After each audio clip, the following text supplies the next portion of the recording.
स्वागत है आप सभी का एजी क्लासिक एजुकेशन में यूपी त्रिपुरा से लोअर पीसीएस में कंप्यूटर में आज हमारा होगा टेस्ट नंबर चौथा।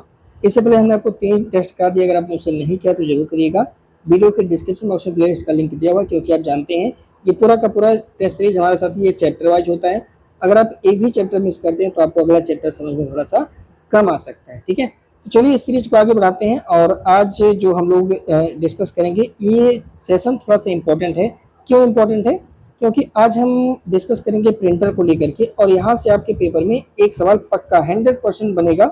मेरी इस बात को नोट कर लेना, प्रिंटर को लेकर के सवाल बनेगा, तो आपको ध्यान रखना है। ठीक है साहब, चलिए बढ़ते हैं। और एक आसान सा क्वेश्चन करा कि निम्नलिखित में से कौन सा एक इनपुट डिवाइस का एग्जाम्पल नहीं है। आपको पता होगा कि अब हम इनपुट और आउटपुट डिवाइस पर चर्चा करेंगे। ठीक है, तो इनपुट डिवाइस कौन सा है? माउस इनपुट डिवाइस है, कीबोर्ड इनपुट है, स्कैनर है।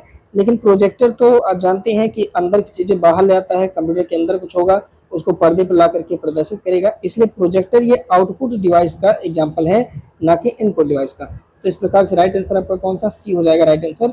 भाई इस पूरे चार्ट को रख लेना, ये पूरा चार्ट रख लो, क्योंकि आपसे पूछेगा कौन सा इनपुट डिवाइस है, तो भाई इनका पूरा नाम आप रख लीजिए, यही में से एक ठो आपको बताना पड़ेगा। ठीक है, इनपुट डिवाइस है माउस आपका, कीबोर्ड आपका, track ball, scanner, joystick, light pen, web camera, digitiser, ध्वनि संग्रह यानी जो माइका होता है, MICR, फिर बार कोड रीडर BCR, फिर optical mark reader, optical character reader. ये चारों को तो पक्का याद रखना है ना, बार बार पेपर में आता है। बाकी इनको भी आप याद रखना, ये सब कंप्यूटर के इनपुट डिवाइस हैं, ध्यान रखिएगा। ठीक है, जो डाटा और निर्देश को क्या करते हैं? इनपुट करते हैं। इनमें से कुछ इंपॉर्टेंट है, उस पर चर्चा कर लेते हैं। जैसे ये पूरा इंपॉर्टेंट है थोड़ा थोड़ा, और कुछ चीजें इंपॉर्टेंट है, आइए इस पर थोड़ा थोड़ा चर्चा करके आगे बढ़ते हैं। देखिए कह रहा कि डॉट डॉट डॉट का प्रयोग स्क्रीन पर किसी ऑब्जेक्ट को चयन करने के लिए किया जाता है। अगर मान लीजिए कि आपका लैपटॉप है और आप किसी भी ऑब्जेक्ट को, किसी भी वर्ड को चिन्हित करना चाहते हैं, तो आप किसका प्रयोग करोगे, क्या करोगे? तो एक माउस के अंदर आप जानते हैं लेफ्ट और राइट दो बटन्स होते हैं, साथ ही आप सभी लोग जानते हैं इस बात को। अगर ये आपका माउस है तो एक लेफ्ट हो गया, ये आपका राइट हो गया। तो आप जानते हैं बार बार आप लेफ्ट की का प्रयोग करते हैं, है ना। अगर मान लीजिए किसी ऑब्जेक्ट को आपको चुनना होगा या किसी ऑब्जेक्ट को सिलेक्ट करना है, तो आप क्या करते हैं? तो आप बार बार क्या करते हैं? लेफ्ट की का ही प्रयोग करते हैं। ठीक है, तो इस प्रकार से राइट आंसर आपका कौन सा हो जाएगा? पहला हो जाएगा आपका राइट आंसर है। ठीक है साहब, देखिए अब हम बात करेंगे छोटे से डिवाइस माउस को लेकर के। आप जानते हैं यह एक इनपुट डिवाइस होता है, इसका प्रयोग कंप्यूटर में ग्राफिक्स की सहायता से कंप्यूटर को निर्देश देने के लिए किया जाता है।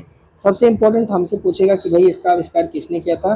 1964 में एक व्यक्ति है जिनका नाम है डगलस सी एंगलबर्ट, इन्होंने आविष्कार किया था। पब्लिक किया था इन्होंने 1968 में, 1968 में।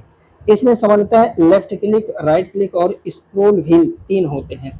हालांकि 4 इसमें बताएगा, बट 3 ही होते हैं। ठीक है, अब देखते हैं कौन कौन सा किसका क्या काम है।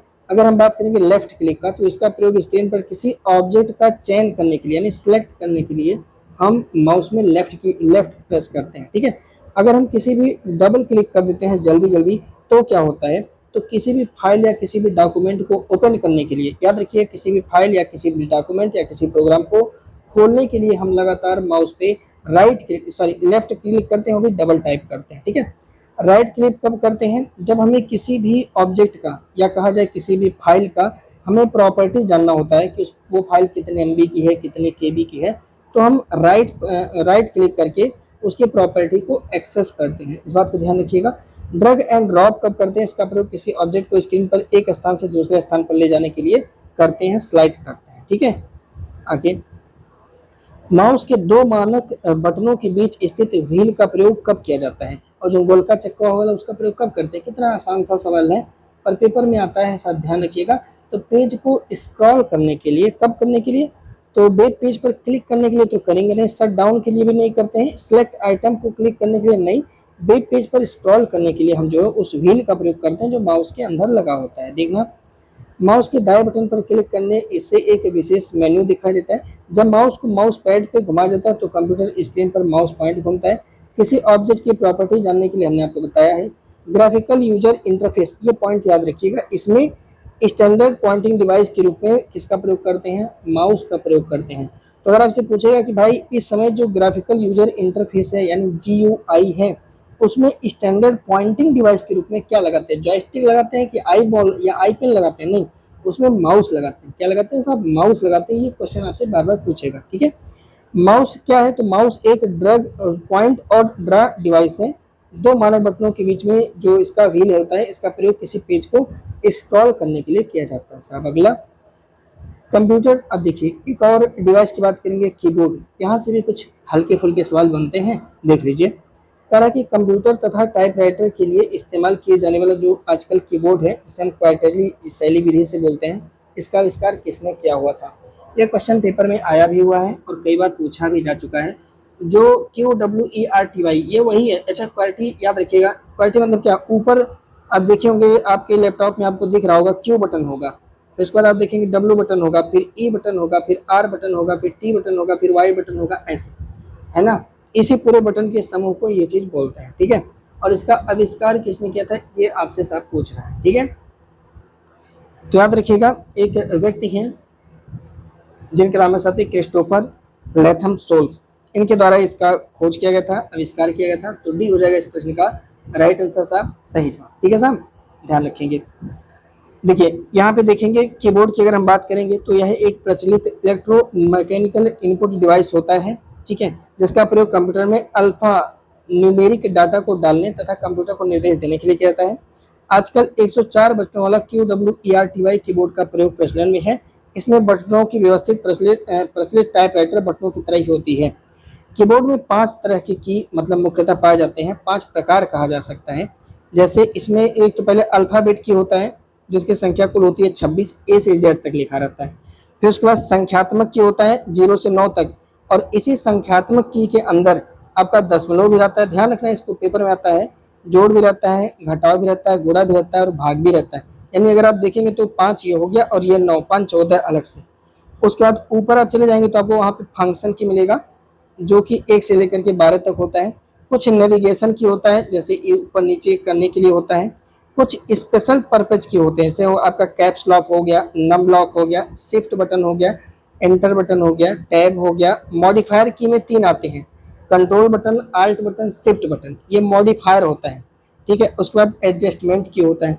तो इन सबको थोड़ा ध्यान रखना है, पर इनमें से स्पेशल की जो है हमारे लिए बहुत इंपॉर्टेंट है, उसी पर थोड़ा सा ध्यान रखिए। जैसे ये क्वेश्चन पेपर का है, क्वेश्चन पूछता है कि कंट्रोल, आल्ट और DEL बटन को आप अगर एक साथ दबा देते हैं तो क्या होगा। आज आपके सामने आपका लैपटॉप होगा, दबा के देखिएगा, मेरी बात मत मानना, ठीक है।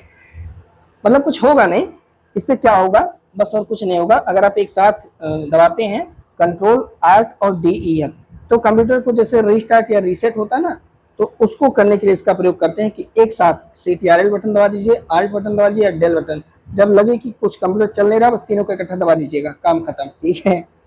तो पहला हो जाएगा आपका राइट आंसर, यानी ए हो जाएगा आपका सही। एक और की होता है एस्केप, जिससे बोलते हैं ESC। तो वर्तमान ऑपरेशन को रद्द करने के लिए या फिर डायलॉग बॉक्स को बंद करने के लिए इसका प्रयोग करते हैं। अगर कभी ऐसा हो जाए कि आपको लगे कि कंप्यूटर काम नहीं कर रहा है, हैंग कर रहा है, डायलॉग बॉक्स काम नहीं कर रहा, तो आप ESC बटन दबा करके उस फंक्शन को जो वर्तमान में चल रहा है उसको आप क्या कर सकते हो, क्लोज कर सकते हो, बंद कर सकते हो, ठीक है साहब। अगला, किसी चयनित फोल्डर या फाइल का नाम बदलने के लिए निम्नलिखित में से किस फंक्शन की का प्रयोग करते हैं। मान लीजिए कि आपने कोई फोल्डर सेलेक्ट किया हुआ है लैपटॉप के अंदर और आप चाहते हैं कि इसका नाम हमें बदलना है, और आप माउस का या लैपटॉप का कोई भी फंक्शन और इस्तेमाल नहीं करना चाहते हैं, तो आपको फंक्शन की का इस्तेमाल कर सकते हैं वहाँ पे। तो ये कैसे, कौन सा की होता है वो आपसे पूछ रहे हैं। तो F2 अगर आप प्रेस करते हैं उस समय, तो वो ऐसे आपका फाइल का नाम बदलने के लिए कहेगा। तो याद रखिएगा F2 हो जाएगा आपका राइट आंसर। लेकिन यहाँ पे एक पॉइंट ध्यान रखना साथी, जो हमारी फंक्शन कुंजा होती है ना, ये सॉफ्टवेयर और प्रोग्राम के अनुसार बदलती भी जाती है। ऐसा नहीं है कि आप अगर F2 दबाएंगे तो बार बार वही नहीं। अगर मान लीजिए कोई सॉफ्टवेयर है, कोई प्रोग्राम है, कोई दूसरा डाला हुआ है, तो ये फंक्शन की हमेशा बदलती रहती है। पर कुछ फंक्शन की है जिसे याद रखना जरूरी होता है। अगर आप हेल्प मेन्यू खोलना चाहते हैं तो फंक्शन 1 यानी F1 की आप दबा दीजिएगा, ठीक है। और F2 आप याद रखिए किसी चयनित फोल्डर या फाइल का नाम चेंज आपको करना है। F3 आप याद रखिएगा सर्च करने के लिए, ठीक है। सबसे इंपॉर्टेंट है Alt प्लस F4। अगर आप इसे प्रेस करते हो तो वर्तमान प्रोग्राम जो विंडो चल रहा है वो बंद हो जाएगा, जो भी पार्ट खुला है खट से वो बंद हो जाएगा। बस Alt प्लस F4 दबा दीजिएगा, ठीक है।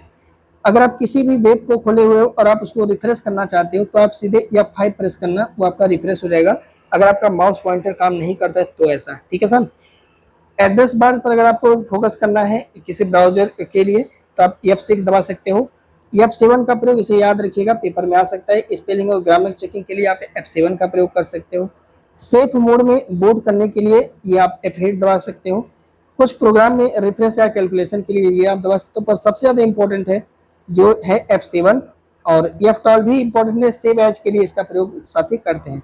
बाकी एक बार प्लीज़ आप 2-3 बार इसको पढ़ लेना, आपको खुद ही पता चलेगा कौन सा इंपॉर्टेंट है। पर मैं ऐसे बता दे रहा हूँ, ये बहुत ज़्यादा इंपॉर्टेंट है, ये भी इंपॉर्टेंट है, ये भी इंपॉर्टेंट है, एंड लास्ट में ये इंपॉर्टेंट है, ठीक है ज़्यादा। अगला क्वेश्चन करते हैं। अब ऐसा ना हो कि एग्जामिनर बीच में पूछ ले इसलिए पढ़ के जाना, ठीक है। अगला क्वेश्चन करा कि डाटा शायद डाटा डॉट डॉट डॉट सूचनाओं का परीक्षण मैट्रिक्स के रूप में करता है। इसका प्रयोग बैंकों में कोड नंबर और चेक नंबर को एक चुंबकीय स्याही से चेक पर मुद्रित की पहचान करने के लिए किया जाता है। परीक्षण मैट्रिक्स के रूप में वो करता है। कौन है ऐसा, कौन जीव है जो ऐसा करता है? तो भाई यहाँ पे जो आपका MICR होता है, इसका ये काम होता है साथी। ये बैंक वाले चेक वेक को पढ़ने के लिए टुका टक से मारते हैं, लाइट निकलता है, लेजर निकलता है, ठीक है, तो इसका प्रयोग साफ करते हैं, ठीक है। चुंबकीय साइज लगाते हैं MICR, तो मैग्नेटिक इंक करेक्टर रीडर इसका पूरा नाम ही है। तो ये हो जाएगा आपका राइट आंसर, सही जवाब। अब जरा सा इनको याद रखिएगा प्लीज, ये चारों पेपर में आते रहते हैं घुमा फिरा के, कभी इनका पूरा नाम पूछेगा तो कभी इनका काम पूछेगा, तो प्लीज याद रखिएगा। अगर हम बात करेंगे MICR को, तो यह सूचनाओं का परीक्षण मैट्रिक्स के रूप में करता है। इसका प्रयोग बैंकों में कोड नंबर और चेक नंबर को एक चुंबकीय स्याही से चेक पर मुद्रित की पहचान करने के लिए किया जाता है। बार कोड रीडर की बात करेंगे तो यह एक इनपुट डिवाइस है जो किसी कागज उत्पाद पर छपे हुए बार कोड को पढ़ने की हेल्प करता है। ऑप्टिकल मार्क रीडर की बात करेंगे तो यह भी एक इनपुट डिवाइस है। इसका प्रयोग पेन या पेंसिल के द्वारा बनाए गए चिन्हों को पहचानने के लिए करते हैं। OCR की बात करेंगे तो यह भी एक इनपुट डिवाइस है। इसका प्रयोग हाथों से लिखित व टाइप किए हुए, प्रिंटिंग किए हुए टेक्स्ट या छवि को डिजिटल रूप में कन्वर्ट करने के लिए करते हैं OCR। प्लीज एक बार आप इसको और अच्छे से पढ़ना, अपने हाथ से नोट बना लेना, इन चारों में से पेपर में कोई ना कोई नजर आ जाएगा, ठीक है साहब। अगला करंट डॉट डॉट एक electro optical pointing input device है। पॉइंटिंग मतलब जैसे हमारा माउस हो गया ना, वैसे वो भी है, जो कि डिस्प्ले स्क्रीन पर किसी ऑब्जेक्ट को चयन करने के लिए एक प्रकाश संवेदनशील डिटेक्टर का उपयोग करता है। डिस्प्ले पर मतलब कि अगर कहीं लिखना हो, जैसे टैबलेट में मैं लिख रहा हूँ तो डिस्प्ले पर ही तो लिख रहा हूँ, और मान लीजिए कि टच लैपटॉप है तो उसके डिस्प्ले पर कुछ लिखना, जैसे डिजिटल बोर्ड हो गया तो उसके डिस्प्ले पर हम कैसे लिखते हैं, तो एक पेन आता है ना भाई, उसी पेन की सहायता से लिखते हैं। तो उस पेन को क्या बोलते हैं, उसको हम लाइट पेन बोलते हैं। क्या बोलते हैं? लाइट पेन बोलते हैं। क्योंकि देखिए कह रहा है कि डिस्प्ले स्क्रीन पर किसी ऑब्जेक्ट का चयन करने के लिए हम लाइट पेन का इस्तेमाल करते हैं, जैसे हम इस पेन का इस्तेमाल कर रहे हैं, ठीक है साहब। तो बिल्कुल सही हो जाएगा, पहला हो जाएगा आपका राइट आंसर। लाइट पेन की बात करेंगे तो यह एक electro optical pointing input device है। डिस्प्ले स्क्रीन पर ऑब्जेक्ट का चयन करने के लिए एक प्रकाश संवेदनशील डिटेक्टर का उपयोग किया जाता है। वेब कैमरे की बात करेंगे तो यह एक डिजिटल कैमरा होता है, जैसे कंप्यूटर के साथ जोड़ा जाता है। वीडियो कॉन्फ्रेंसिंग और ऑनलाइन वीडियो चैटिंग के लिए इसका प्रयोग करते हैं वेब कैमरा का, ठीक है साहब। आगे बढ़ते हैं, नेक्स्ट क्वेश्चन करा कि कौन सा एक, अब देखिए इनपुट डिवाइस सारा हो गया खत्म, अब हम बढ़ते हैं आउटपुट डिवाइस की तरफ। तो देखिए आउटपुट डिवाइस क्या क्या होता है और यहाँ से कौन कौन से सवाल हमें करने हैं, ठीक है साहब। करा कि कौन सा एक आउटपुट डिवाइस का एग्जाम्पल है। प्लॉटर, प्रिंटर, प्रोजेक्टर, ये सभी के सभी आपके आउटपुट डिवाइस के एग्जाम्पल हैं। डी हो जाएगा आपका राइट आंसर इस प्रश्न का सही जवाब, ठीक है साहब। देखिए हम बात करेंगे आउटपुट डिवाइस को लेकर के, तो इसमें कंप्यूटर के वे हार्डवेयर आते हैं जिसकी सहायता से CPU द्वारा किए गए कार्य के परिणाम को आउटपुट के रूप में हम प्राप्त करते हैं, ठीक है। कौन कौन आता है? मॉनिटर आ गया, प्रिंटर आ गया, प्लॉटर आ गया, स्पीकर, प्रोजेक्टर, स्पीच सिंथाइजर, ये सब। और हमारे लिए मोस्ट इंपॉर्टेंट है आपका कौन सा? प्रिंटर।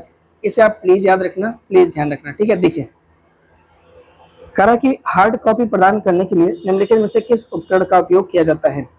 हार्ड कॉपी प्रदान करने के लिए कौन सा उपकरण प्रयोग में लाया जाता है? कंप्यूटर, स्क्रीन, प्रिंटर या CPU।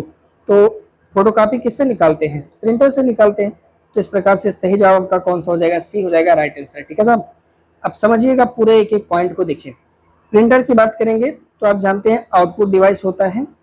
कंप्यूटर से प्राप्त डेटा को, सॉफ्ट कॉपी को कागज या अन्य माध्यम से हार्ड कॉपी के रूप में क्या करता है? छापता है। प्रिंटर की बात करेंगे तो दो तरह से प्रिंटर होता है। प्रिंटर के अगर प्रकार की बात करें तो दो होता है, एक को हम बोलते हैं इम्पैक्ट, इम्पैक्ट मतलब चोट पहुंचाना, धप धप बोलता है। और दूसरा होता है नॉन इम्पैक्ट, जो चोट नहीं पहुंचाता, आवाज नहीं करता है, घुर घुर करके काम चलाता है। तो ये दो तरह के प्रिंटर होते हैं। एक तो आपका इंक पैड, कभी कभी लोग इंक पैड बोलते हैं, लेकिन रहता है इम्पैक्ट। सही जवाब है उसका इम्पैक्ट करना, चोट पहुंचाना। तो एक इम्पैक्ट और दूसरा नॉन इम्पैक्ट। ठीक है, तो चलिए पहले इम्पैक्ट पढ़ लेते हैं, फिर उसके बाद नॉन इम्पैक्ट पढ़ लेंगे। ठीक है, देखिए कह रहा भैया कि निम्नलिखित में से कौन सा एक जो इम्पैक्ट प्रिंटर होता है उसकी विशेषता है। मैं इसी क्रम में क्वेश्चन को रखता हूं ताकि आप अपना नोट्स भी चाहो तो बहुत अच्छे से बना सकते हो, हेडिंग वाइज डाल करके साहब। ठीक है, देखिए कह रहा कि कौन सा एक इम्पैक्ट प्रिंटर की विशेषता है। यह प्रिंटर पेपर पर जब प्रिंट करता है तो भौतिक प्रभाव का उपयोग करता है, यानी इम्पैक्ट करता है, कागज पर इम्पैक्ट करता है। सही है। इस प्रिंटर में जो प्रिंट हेड होता है एक इंक रिबन का या कार्बन रिबन को पेपर पर मारकर अक्षर को छापता है। इसे ऐसे बना रहेगा और नीचे पेपर वाला रहेगा, तो ऊपर से धप धप आके इसे इस पे गिरेगा, टप टप, फिर उठेगा, फिर गिरेगा, धप धप बोलेगा। ठीक है, इस प्रकार के प्रिंटर क्या करते हैं, नॉइज करते हैं, नॉइज करते हैं इस प्रकार के प्रिंटर। तो भैया ये सभी कथन सही है, तो इस प्रकार डी आंसर आपका हो जाएगा राइट। ठीक है साहब, ध्यान रखिएगा जो अब तो इस्तेमाल नहीं होता है इम्पैक्ट प्रिंटर, लेकिन आप बड़े बड़े प्रिंटिंग प्रेस पे चले जाइए तो अभी भी आपको देखने को मिल सकता है। जो इम्पैक्ट प्रिंटर होता है ना सर, यह प्रिंटर पेपर पर प्रिंट करने के लिए इम्पैक्ट यानी भौतिक प्रभाव डालता है। इसमें प्रिंट हेड एक इंक्ड रिबन यानी कार्बन रिबन को पेपर पर मारकर अक्षर या इमेज बनाता है। इस प्रकार के प्रिंटर क्या करते हैं, शोर करते हैं, धीमे होते हैं, मतलब कि बहुत तेज काम नहीं करते हैं, लेकिन बहुत मजबूत होते हैं। एक साथ आप चाहिए तो हजारों कॉपी, मतलब जितना कॉपी आप चाहो बढ़िया से निकाल सकते हो, मल्टीप्लाई फॉर्म में आप जो है प्रिंट कर सकते हो। इम्पैक्ट प्रिंटर दो तरह से होते हैं। देखिए इम्पैक्ट प्रिंटर में भी द्वित्व आता है। एक तो आपका आता है करेक्टर इम्पैक्ट प्रिंटर और line impact printer. Character impact printer और लाइन इम्पैक्ट प्रिंटर यानी सीआईपी और एलआईपी। देखिए मैं क्यों बार बार बोल रहा हूँ, क्योंकि आपसे पूछेगा निम्नलिखित में से कौन सा एक इम्पैक्ट प्रिंटर है। तो अगर है तो करेक्टर इम्पैक्ट प्रिंटर और लाइन इम्पैक्ट प्रिंटर, और अगर कहे कौन सा नहीं है तो इन दोनों जन का नाम याद रखिएगा और बार बार पेपर में आएगा, इसको ध्यान रखना है ना। अब हम बात करेंगे करेक्टर इम्पैक्ट प्रिंटर क्या होता है। देखिए करेक्टर इम्पैक्ट प्रिंटर क्या होता है कि ये क्या करता है कि एक एक करेक्टर को बेचारा प्रिंट करता है। क्या करता है, एक एक करेक्टर को प्रिंट करता है। ठीक है, तो यहाँ पे याद रखिएगा करेक्ट। लेकिन करेक्टर इम्पैक्ट प्रिंटर अक्सर किस प्रकार के प्रिंट हेड का प्रयोग करता है, तो ये थर्मल प्रिंट हेड का प्रयोग करता है। क्या, थर्मल प्रिंट हेड का प्रयोग करता है, याद रखेंगे। ठीक है, तो डी हो जाएगा प्रश्न का राइट आंसर, सही जवाब। देखिए पहले हम बात करेंगे करेक्टर प्रिंटर को लेकर के। तो यह प्रिंटर एक बार में एक करेक्टर को ही सिर्फ प्रिंट करता है, जबकि जो लाइन प्रिंटर होगा वो पूरी लाइन प्रिंट करेगा। यह प्रिंटर प्रिंट करते समय प्रिंट हेड और कागज के बीच में इम्पैक्ट करेगा, क्योंकि इम्पैक्ट है कि नहीं है। करेक्टर इम्पैक्ट प्रिंटर भी अब देखेंगे दो तरह से हो जाएगा, ध्यान रखिएगा। करेक्टर इम्पैक्ट प्रिंटर दो तरह से, ये तो आपका डॉट मैट्रिक्स और आपका डेजी व्हील प्रिंटर। प्लीज ध्यान रखना पेपर में आएगा कौन सा एक इम्पैक्ट प्रिंटर का एग्जाम्पल है, तो कई बार क्या करेगा इम्पैक्ट प्रिंटर ना लिख करके, करेक्टर इम्पैक्ट प्रिंटर ना लिख करके डेजी व्हील प्रिंटर लिख देगा। तो प्लीज इन सब बात को ध्यान रखिए, क्योंकि करेक्टर इम्पैक्ट प्रिंटर भी इम्पैक्ट प्रिंटर का एग्जाम्पल है। और करेक्टर इम्पैक्ट प्रिंटर के दो रूप हैं, एक तो डॉट मैट्रिक्स प्रिंटर और आपका एक डेजी व्हील प्रिंटर। अब इसमें अगर हम बात करेंगे डॉट मैट्रिक्स प्रिंटर की, तो पेपर में यहां से सवाल आएगा। इस प्रकार के प्रिंटर छोटे छोटे पिन से डॉट्स बनाकर अक्षर छापते हैं। ये पिन इलेक्ट्रोमैग्नेटिक तरीके से तेजी से आगे पीछे होते हैं। इस प्रकार के प्रिंटर में एक एक सीट ना लगा करके निरंतर पेज रोल लगा जाता है। जैसे आप देखेंगे टिकट का मशीन हो गया या एटीएम में लगा हुआ जो प्रिंटर होता है वो, मतलब एक रोल डाल देते हैं और उसमें पिन लगा रहता है अंदर से, ताकि वहीं सब कर रहे से उसको फाड़ देते हैं, आपको याद होगा। ठीक है, प्रमुख प्रकार 9 पिन प्रिंटर, 24 पिन प्रिंटर, ये कुछ प्रकार होते हैं। तो डॉट मैट्रिक्स प्रिंटर अगर आपसे कहेगा कि बस का जो चालक है, पर्चे काटता है, वो कौन सा प्रिंटर है, भाई वो भी तो कागज प्रिंट कर रहा है, तो आप कहोगे सर वो जो है हमारा डॉट मैट्रिक्स प्रिंटर है। सर डॉट मैट्रिक्स प्रिंटर किस प्रकार का प्रिंटर है, इम्पैक्ट की नॉन इम्पैक्ट, तो आप कहोगे सर ये जो है हमारा इम्पैक्ट है। कैसा है, इम्पैक्ट है। ध्यान रखना पेपर में अगर आपसे कहेगा कि जो टिकट का जो एटीएम का जो मशीन है वो जो कागज निकालता है किस प्रकार के प्रिंटर का एग्जाम्पल देंगे, डॉट मैट्रिक्स प्रिंटर। काहे का प्रिंटर, ये भी आपका इम्पैक्ट प्रिंटर का एग्जाम्पल है। ठीक है, अगला क्वेश्चन है डॉट डॉट एक इम्पैक्ट प्रिंटर है। इसमें प्रिंट हेड की जगह डेजी व्हील लगा होता है। इसका प्रयोग ग्राफ या चित्र प्रिंट करने में नहीं किया जा सकता, यह पत्र लिखने के काम में आता है। ये कौन प्रिंटर है भाई जो चित्र नहीं बनाएगा? तो नाम से ही पता चल रहा है कि डेजी व्हील लगा है, तो डेजी व्हील प्रिंटर ही होगा, जाहिर सी बात है। ठीक है, तो इस प्रकार से राइट आंसर आपका कौन सा हो जाएगा? डेजी व्हील प्रिंटर, यानी बी हो जाएगा प्रश्न का सही जवाब, यानी राइट आंसर। देखिएगा, बात करेंगे डेजी व्हील प्रिंटर को लेकर के, तो यह करेक्टर इंपैक्ट प्रिंटर का एक प्रकार है। इसमें प्रिंट हेड की जगह डेजी व्हील लगा होता है। इस प्रकार के प्रिंटर का प्रयोग ग्राफ या चित्र प्रिंट करने में नहीं किया जा सकता है, यह पत्र लिखने के काम आता है। लाइन प्रिंटर की बात करेंगे, ये एक साथ पूरी लाइन को प्रिंट करते हैं, इसलिए बहुत तेज होते हैं, मतलब बहुत फास्ट काम करते हैं। बड़े संगठनों में इसका प्रयोग करते हैं। ड्रम प्रिंटर और चैन प्रिंटर, ये दोनों के दोनों लाइन प्रिंटर के एग्जाम्पल हैं। अब आपको बहुत कंफ्यूजन हुआ होगा, तो मैं कहूँगा ऐसे कॉपी में एक हेडिंग बनाना और लिखना इम्पैक्ट प्रिंटर, और एक लाइनीय से जितने प्रकार हैं। पहली बात तो जो जितने भी टाइप्स मैंने ऊपर से आपको बताया 5 6 7 8, जैसे 5 6 7 8 कैसे, देखिए मैं एक बार और बता देता हूँ। इम्पैक्ट प्रिंटर में आपने देखा दो तरह, करेक्टर इम्पैक्ट और लाइन इम्पैक्ट, ठीक है, और लाइन प्रिंटर। फिर आप ऐसे लिख देना करेक्टर और लाइन, फिर करेक्टर के नीचे इसके दो पार्ट, लाइन के नीचे इसके दो पार्ट, जैसे इसके डॉट मैट्रिक्स डेजी व्हील हो गया। और ऐसे लाइन प्रिंटर में अगर आप देखेंगे तो लाइन प्रिंटर में ड्रम प्रिंटर और चैन प्रिंटर, ठीक है, ऐसे आप लिख दो। अगला क्वेश्चन करते हैं, करा के निम्नलिखित में से कौन सा कथन नॉन इम्पैक्ट प्रिंटर के संदर्भ में सही है? इस प्रकार का प्रिंटर पेपर पर प्रिंट करने के लिए किसी भी भौतिक प्रभाव का प्रयोग नहीं करता। तो नॉन इम्पैक्ट, नाम से ही लग रहा है कि इम्पैक्ट नहीं पहुंचाएगा, चोट नहीं पहुंचाएगा, बिल्कुल सही है साहब, पहला वाला आपका। सेकंड, इस प्रकार के प्रिंटर में प्रिंट हेड रिबन को नहीं मारता, बल्कि इंक स्प्रे, लेजर हीट या इलेक्ट्रोस्टैटिक तरीके के प्रिंटिंग करते रहते हैं। ठीक है, दोनों विकल्प आपके सही हैं, सी आंसर हो जाएगा आपका राइट आंसर, यानी सही जवाब। दोस्तों देखिएगा, नॉन इम्पैक्ट प्रिंटर की बात करेंगे तो इस प्रकार के प्रिंटर पेपर पर प्रिंट करने के लिए किसी भी भौतिक प्रभाव का उपयोग नहीं करते हैं। इस प्रकार के प्रिंटर में प्रिंट हेड रिबन को नहीं मारता है, बल्कि ink spray, laser heat, electrostatic तरीके से प्रिंटिंग की जाती है। ये प्रिंटर शांत यानी स्लो नॉइज, तेज और उच्च गुणवत्ता वाली प्रिंटिंग देते हैं। नॉन इम्पैक्ट प्रिंटर के प्रकार ये आपसे पेपर में पूछेगा, तो inkjet printer, laser printer, thermal printer, dye sublimation printer, LED printer, ये जो कुछ प्रिंटर होते हैं ये प्रकार होते हैं नॉन इम्पैक्ट के, और इस समय ज्यादातर आप देखेंगे तो नॉन इम्पैक्ट प्रिंटर ही प्रयोग में लाए जाते हैं। तो चलिए इनमें से कुछ इंपॉर्टेंट है उस पर हम चर्चा करते हैं। देखिए, हम बात करेंगे करा किस प्रकार का प्रिंटर नोजल के माध्यम से स्याही को छिड़कता है और प्रिंट करता है। ये बहुत इंपॉर्टेंट क्वेश्चन है और पेपर में कई बार आया हुआ है। तो आप जानते हैं इसका नाम ही है इंकजेट करना, इंकजेट प्रिंटर। तो इंकजेट प्रिंटर जो होता है वो नोजल के माध्यम से स्याही को छिड़क कर ये पूरा चलाता है साहब, ठीक है, मतलब उसको छापता है। ठीक है, तो इस प्रकार से राइट आंसर आपका हो जाएगा पहला, ये हो जाएगा राइट आंसर। देखिएगा, हम दो प्रिंटर की बात करें, एक इंकजेट की और दूसरा लेजर की। इंकजेट जो प्रिंटर होता है यह छोटी छोटी स्याही की बूंदे को नोजल के माध्यम से कागज पर स्प्रे करके प्रिंट कर देता है। आपको इसे डॉट डॉट बना करके, मतलब थोड़ा सा जूम करेंगे अगर उसको ना, तो ऐसा आपको दिखेगा पूरा प्रिंटर में, ठीक है, कि ऐसे डॉट डॉट बना के छापा है। घरेलू इस्तेमाल, फोटो प्रिंटिंग, रंगीन दस्तावेज, इनके लिए समान प्रयोग किया जाता है। लेजर प्रिंटर की बात करेंगे तो आजकल जो आप फोटोकॉपी कराते होंगे लेजर प्रिंटर से होता है।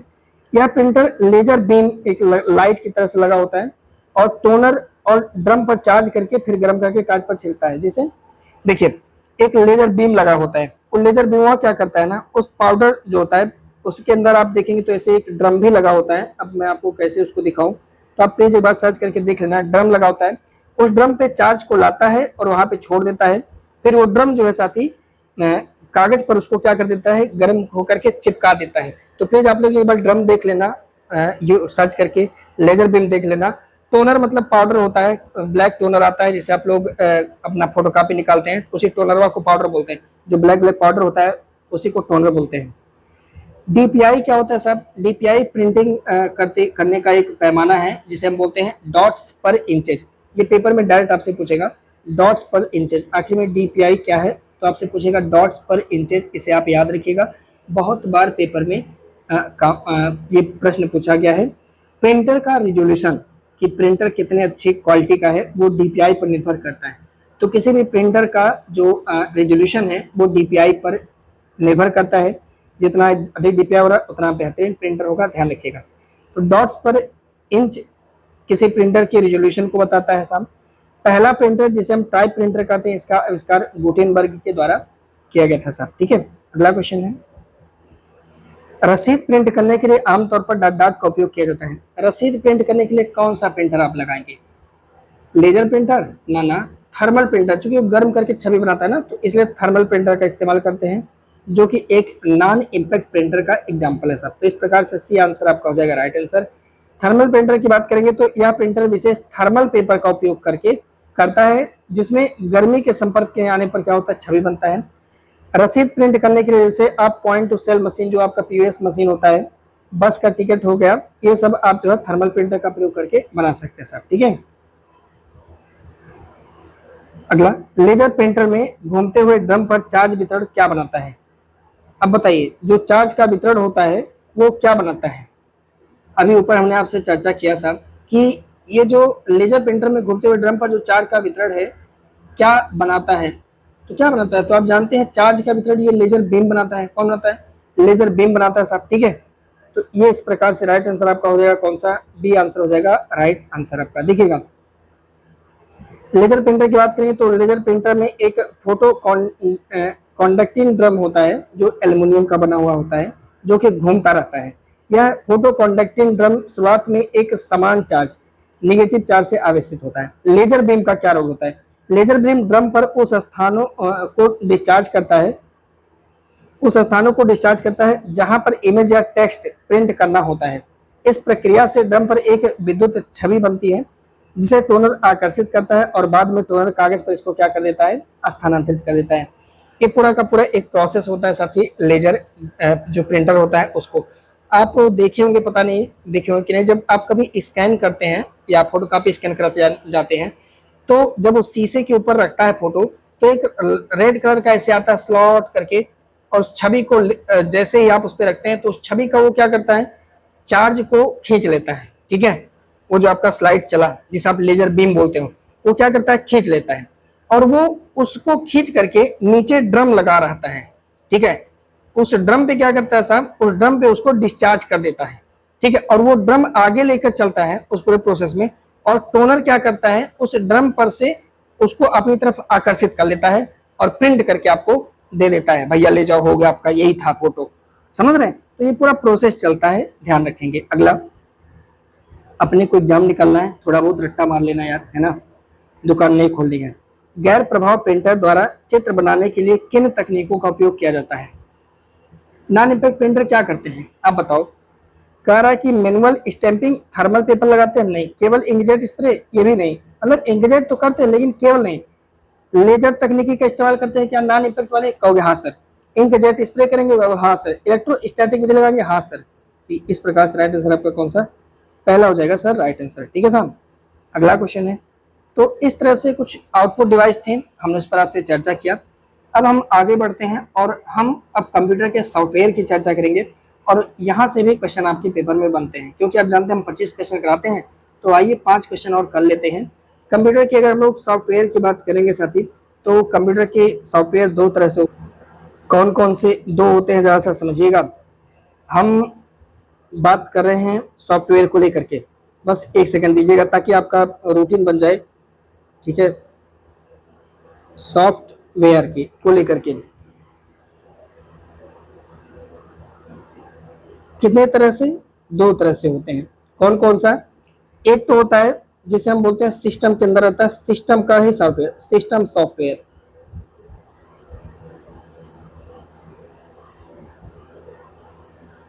और एक होता है साथी ऐप का, एप्लीकेशन सॉफ्टवेयर। ठीक है, सिस्टम का सॉफ्टवेयर और एक एप्लीकेशन का सॉफ्टवेयर होता है। जैसे हमारे मोबाइल में होता है, कुछ बन के आता है, कुछ हमें इंस्टॉल करते हैं। ठीक है, अब सिस्टम सॉफ्टवेयर की अगर हम बात करेंगे तो फिर से हमारा जो सिस्टम सॉफ्टवेयर होता है वो दो पार्ट में बढ़ जाता है, ध्यान देंगे। एक को तो हम बोलते हैं system management program, system management program, जो सिस्टम को मैनेजमेंट करेंगे, और एक होते हैं सिस्टम को डेवलप करने वाले, system development program, system development LOP development program, ठीक है। सिस्टम मैनेजमेंट प्रोग्राम और सिस्टम डेवलपमेंट प्रोग्राम। अब देखिए इसमें जो आपका सिस्टम मैनेजमेंट प्रोग्राम है, सिस्टम मैनेजमेंट प्रोग्राम है, इसमें कई प्रोग्राम आते हैं, जिसमें से सबसे इंपॉर्टेंट होता है साथी ऑपरेटिंग सिस्टम। तो अब आपको समझ में आ गया होगा कि ऑपरेटिंग सिस्टम क्या है। तो एक सिस्टम सॉफ्टवेयर है, क्या है, सिस्टम सॉफ्टवेयर। और सिस्टम सॉफ्टवेयर में भी क्या है, तो आपको सर सिस्टम मैनेजमेंट प्रोग्राम, क्या सिस्टम मैनेजमेंट प्रोग्राम है। और सिस्टम मैनेजमेंट प्रोग्राम है क्या, तो आप बोलोगे सर ये सिस्टम सॉफ्टवेयर का पार्ट है। तो ऑपरेटिंग सिस्टम आता है, ऑपरेटिंग सिस्टम में सीधे सवाल आता है कौन सा ऑपरेटिंग सिस्टम है, कौन सा ऑपरेटिंग सिस्टम नहीं है। तो उसमें बहुत आता है, जैसे हमारा विंडोज ऑपरेटिंग सिस्टम है, आप सभी को पता होगा साथी। जैसे आप जानते हैं लिनक्स नाम का आता है, ये भी आपका ऑपरेटिंग सिस्टम है, ठीक है। इसी तरह से मैक आता है, ठीक है। और इसी तरह से आप जानते हैं इस समय एंड्रॉयड मोबाइल के लिए आता है साथी, एंड्रॉयड ऑपरेटिंग सिस्टम आता है। आप जानते हैं यूनिक्स भी आता है, यूनिक्स आता है। तो इस तरह से कई ऑपरेटिंग सिस्टम आते हैं, सब पर चर्चा होगी। तो ऑपरेटिंग सिस्टम हमारा क्या है, सिस्टम मैनेजमेंट प्रोग्राम है, ध्यान रखेंगे। इसी तरह से इसका जो सेकेंड पार्ट होता है, जैसे ऑपरेटिंग सिस्टम हो गया, ऐसे ही इसमें कुछ डिवाइस ड्राइवर भी होते हैं। क्या होते हैं, डिवाइस ड्राइवर। और ऐसे ही इसमें आपको यूटिलिटी सिस्टम या सॉफ्टवेयर आता है। तीसरा होता है साथी यूटिलिटी सिस्टम, सब पे चर्चा होगा, या सॉफ्टवेयर, ठीक है। इन सब पे हम चर्चा कर रहे हैं, बस थोड़ा सा पेशेंस रखिए। चलिए धीरे धीरे देखते हैं। देखिए कंप्यूटर सॉफ्टवेयर क्या करता है, क्या कर सकता है सॉफ्टवेयर, आप सोच के बताइए। तो देखिए कंप्यूटर सॉफ्टवेयर कंप्यूटर सिस्टम के कार्यों को नियंत्रित करने का काम करता है। एक कंप्यूटर का सॉफ्टवेयर, यानी डी हो जाएगा प्रश्न का राइट आंसर। समझिए पूरी बात को, यहाँ पूरा कथा है। देखिए अगर हम सॉफ्टवेयर की बात करेंगे तो कंप्यूटर के दो कंपोनेंट होते हैं, एक तो आपका होता है हार्डवेयर और दूसरा आपका क्या होता है साथी, सॉफ्टवेयर होता है। हार्डवेयर क्या होता है, हार्डवेयर कंप्यूटर के वे भौतिक उपकरण होते हैं जो विभिन्न कार्य, जैसे किसी डेटा को पढ़ना, उसको प्रोसेस करना, परिणामों को संग्रहित करना, उपयोगकर्ताओं को वांछित रूप से आउटपुट प्रदान करना, जिसमें हमने अभी पढ़ा कंट्रोल यूनिट के बारे में पढ़ा, अच्छे से प्रोसेसिंग के बारे में पढ़ा, फिर हमने इनपुट डिवाइस के बारे में पढ़ा, आउटपुट डिवाइस के बारे में पढ़ा, है ना, इसी तरह से। जबकि सॉफ्टवेयर क्या होते हैं, तो प्रोग्रामिंग भाषा में लिखे गए निर्देश या प्रोग्राम का समूह होते हैं। यानी सॉफ्टवेयर में पहले से ही बातें एक प्रोग्रामिंग भाषा में प्रोग्राम कर दिया जाता है, फिट कर दिया जाता है, जो कंप्यूटर सिस्टम के कार्यों को क्या करते हैं, कंट्रोल करते हैं, नियंत्रित करते हैं। सॉफ्टवेयर जो होता है साथी हार्डवेयर और उपयोगकर्ता के बीच एक इंटरफेस प्रदान करता है। सॉफ्टवेयर विभिन्न हार्डवेयर के बीच में समन्वय स्थापित करता है ताकि किसी विशेष कार्य को क्या किया जा सके, पूरा किया जा सके, ठीक है। निम्नलिखित में से कौन सा एक सिस्टम सॉफ्टवेयर का भाग नहीं है। सिस्टम सॉफ्टवेयर का भाग वर्ड प्रोसेसर यहाँ पे नहीं होगा साहब, क्योंकि वर्ड प्रोसेसर आपका एप्लीकेशन सॉफ्टवेयर में आ जाएगा, ठीक है।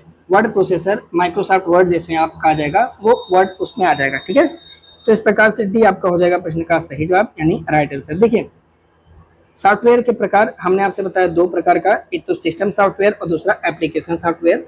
सिस्टम सॉफ्टवेयर के दो प्रकार हैं, एक तो सिस्टम मैनेजमेंट प्रोग्राम और आपका system development program. System management program में मैंने आपसे बताया इसमें ऑपरेटिंग सिस्टम आता है, यूटिलिटी सिस्टम आता है और डिवाइस ड्राइव आते हैं। जबकि सिस्टम डेवलपमेंट प्रोग्राम में लैंग्वेज ट्रांसलेटर आता है, लिंकर्स आते हैं, डिगबर्स आते हैं, एडिटर्स आते हैं, ये सब लोग आते हैं। अब एक एक पे चर्चा होगा, सबसे पहले ऑपरेटिंग सिस्टम पे, फिर यूटिलिटी सिस्टम पे, फिर डिवाइस ड्राइव पर, फिर लैंग्वेज ट्रांसलेशन पर, सब पर हम चर्चा करेंगे धीरे धीरे करके, ठीक है साहब। देखिए अब हम बात करेंगे निम्नलिखित कथनों पर विचार कीजिए। सिस्टम सॉफ्टवेयर में वे प्रोग्राम शामिल होते हैं जो कंप्यूटर सिस्टम को कंट्रोल करते हैं और उसके विभिन्न भागों के बीच में उचित तालमेल भी बिठाते हैं। ऑपरेटिंग सिस्टम के बिना बिना भी एप्लीकेशन सॉफ्टवेयर चलाया जा सकता है, क्या ये बात सही है? ऑपरेटिंग सिस्टम ना रहे, अगर ओएस ना रहे तो कंप्यूटर चलेगा? चलबे नहीं करेगा बिना ऑपरेटिंग सिस्टम। अरे इसीलिए तो मोबाइल टैबलेट नहीं चल पा रहा था, तो मोबाइल के लिए एंड्रॉइड ऑपरेटिंग सिस्टम बना है कि नहीं है।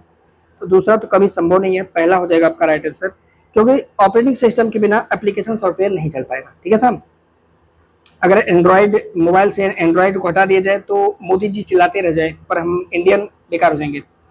सिस्टम सॉफ्टवेयर की बात करेंगे तो यह एक ऐसा सॉफ्टवेयर होता है जो कंप्यूटर को चलाने, उसको नियंत्रित करने, उसके विभिन्न भागों का देखभाल करने, उसके सभी क्षमताओं को अच्छे से उपयोग करने के लिए बनाए जाते हैं। सिस्टम सॉफ्टवेयर में वो प्रोग्राम शामिल होते हैं जो कि कंप्यूटर सिस्टम को कंट्रोल करते हैं और उनके विभिन्न भागों के बीच में तालमेल बनाकर कार्य करते हैं। ऑपरेटिंग सिस्टम की बात करें तो यह प्रकार का सिस्टम सॉफ्टवेयर होता है जो कि उपयोगकर्ता और हार्डवेयर के बीच में क्या करता है, इंटरफेस का काम करता है। बिना ऑपरेटिंग सिस्टम के कोई भी एप्लीकेशन सॉफ्टवेयर सिस्टम नहीं चलाया जा सकता है, इस बात को थोड़ा सा ध्यान रखेंगे। अगला, निम्नलिखित में से कौन सा एक कंप्यूटर ऑपरेटिंग सिस्टम नहीं है? ऑपरेटिंग सिस्टम कौन सा नहीं है? Linux, disk operating system, Microsoft word थोड़ी है।